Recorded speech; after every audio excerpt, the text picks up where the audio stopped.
మూడు యూరోపియన్ దేశాలు Ireland, Norway, Spain పాలస్తీనా దేశాన్ని గుర్తిస్తూ నిర్ణయాలు తీసుకున్నాయి. ఇప్పటికే 8 యూరోపియన్ కమిషన్ సభ్య దేశాలు పాలస్తీనాను గుర్తించాయి. ఇప్పుడు ఐర్లాండ్, స్పెయిన్, నార్వే కూడా గుర్తిస్తున్నట్లుగా ప్రకటించాయి. దీనిపైన వెంటనే ఇజ్రాయెల్ స్పందించింది. ఈ 3 దేశాలను తీవ్రంగా విమర్శిస్తూ వాళ్ళ రాయబారులను పిలిపించింది. కానీ వాస్తవంగా ఈ 3 దేశాలు పాలస్తీనాను గుర్తించడంతో గాజాలో జరుగుతున్న మారణ హోమం పైన ఎలాంటి ప్రభావం ఉండదు. కానీ ఇజ్రాయెల్ యొక్క ఇంటర్నేషనల్ ఐసోలేషన్ ఇది తెలియజేస్తోంది.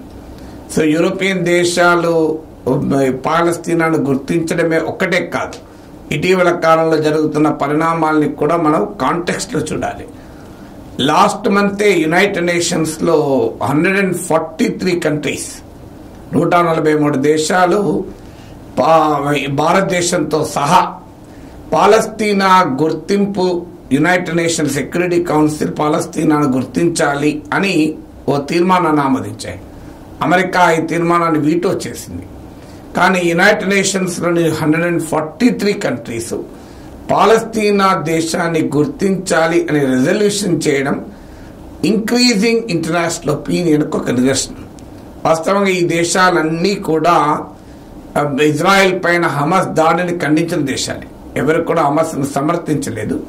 కానీ హమాస్ దాడి అనంతరం 6 నెలలకు పైగా ఇజ్రాయెల్ జరుపుతున్న మారణ హోమంలో వేలాది పాలస్తీనీయులు మరణించడాన్ని జీర్ణించుకోలేక ప్రపంచం ఇజ్రాయెల్ ప్రశ్నిస్తూ రియాక్ట్ అవుతుంది. అంతేకాదు ఇంటర్నేషనల్ క్రిమినల్ కోర్టులో ప్రాసిక్యూటర్ అప్లికేషన్ కూడా మూవ్ చేశాడు. Israel foreign prime minister Benjamin Netanyahu, defence minister ఇద్దరు కూడా జెనోసైడ్ మానవ మారణ హోమానికి పాల్పడుతున్నారు, ఇది యుద్ధ నేరాల కిందికి వస్తుంది, అందువల్ల వారిని విచారించి వారికి అరెస్ట్ వారెంట్ ఇష్యూ చేయడానికి ఇంటర్నేషనల్ క్రిమినల్ కోర్టులో అప్లికేషన్ పోయింది. అఫ్ కోర్స్ హమాస్ కూడా అలాంటి ఆరోపణలు హమాస్ పై కూడా చేస్తూ హమాస్ నాయకత్వంపై కూడా అరెస్ట్ వారెంట్లు ఇవ్వాలని ఇంటర్నేషనల్ క్రిమినల్ కోర్టులో అప్లికేషన్ పోయింది. తర్వాత ఇంటర్నేషనల్ కోర్ట్ ఆఫ్ జస్టిస్ లో దక్షిణాఫ్రికా మూవ్ చేసింది. మరిన్ని అడిషనల్ మెజర్స్, ఇంకా అదనపు చర్యలు తీసుకొని ఇజ్రాయెల్ గాజాలో జరుపుతున్న మారణ హోమాన్ని ఆపాలి అని. వీటితో పాటు మీకు ఇలా ఇంటర్నేషనల్ కమ్యూనిటీ రియాక్ట్ కావడం ఆచరణలో ఏ రకమైన ప్రభావాన్ని చూపుతుంది అంటే ఇమీడియట్ గా గ్రౌండ్ పైన రిజల్ట్ ఉండకపోవచ్చు, కానీ ఇది చాలా పెద్ద పొలిటికల్ అండ్ సింబాలిక్ వాల్యూ పాలస్తీనా దేశాన్ కోసం అంతర్జాతీయంగా వస్తున్న ఒత్తిడి తెలియజేస్తుంది. ఇప్పటికే యునైటెడ్ నేషన్ రెజల్యూషన్ ఉంది, 2 నేషన్ 2 స్టేట్ సొల్యూషన్ అని. అంటే యూదులకు ఇజ్రాయెల్, అరబ్ పాలస్తీనీలకు పాలస్తీనా దేశం, ఈ 2 దేశాల ఏర్పాటు చేయాలనేది యునైటెడ్ నేషన్ రెజల్యూషన్.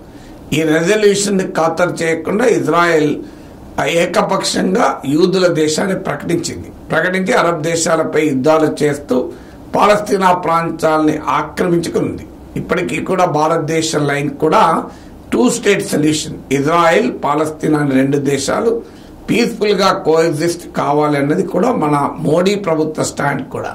సో దీన్ని ఇజ్రాయెల్ ప్రభుత్వం అంగీకరించడం లేదు. అఫ్ కోర్స్ హమాస్ కూడా దీన్ని తిరస్కరించింది. కానీ హమాస్ ఒక్కటే పాలస్తీన్లకు ప్రతినిధి కాదు. ఇవాళ నార్వే అధ్యక్షుడు కూడా చెప్పింది అదే, హమాస్ పాలస్తీనా ఒక్కటే అనుకుంటే పొరపాటు, Hamas is different, Palestine is different అంటూ స్టేట్మెంట్ ఇచ్చారు. ముఖ్యంగా ఐర్లాండ్ నాయకత్వం ప్రకటించింది, మా పాలస్తీనాలో ఉన్నటువంటి మోడరేట్ పొలిటికల్ ఫోర్సెస్ ఇజ్రాయెల్ హమాస్ల మధ్య పోలరైజ్ అయిన సిచ్యువేషన్ లో పాలస్తీనాలోని వెస్ట్ బ్యాంక్ లో ఉన్న మోడరేట్ పాలస్తీనియన్ పొలిటికల్ ఫోర్సెస్ బలహీనపడుతున్నారు, వాళ్లకు బలాన్ని చేకూర్చేందుకే మేము పాలస్తీనాను గుర్తిస్తున్నాము అని వ్యాఖ్యానించారు. అందువల్ల ఇమీడియట్ గా ఇది గాజాలో యుద్ధాన్ని ఆపకపోయినా ఇంకా ముందుకెళ్ళి ఇప్పుడు ఇజ్రాయెల్ ఇప్పటికే ప్రకటించింది రఫా పై కూడా దాడి చేస్తామని.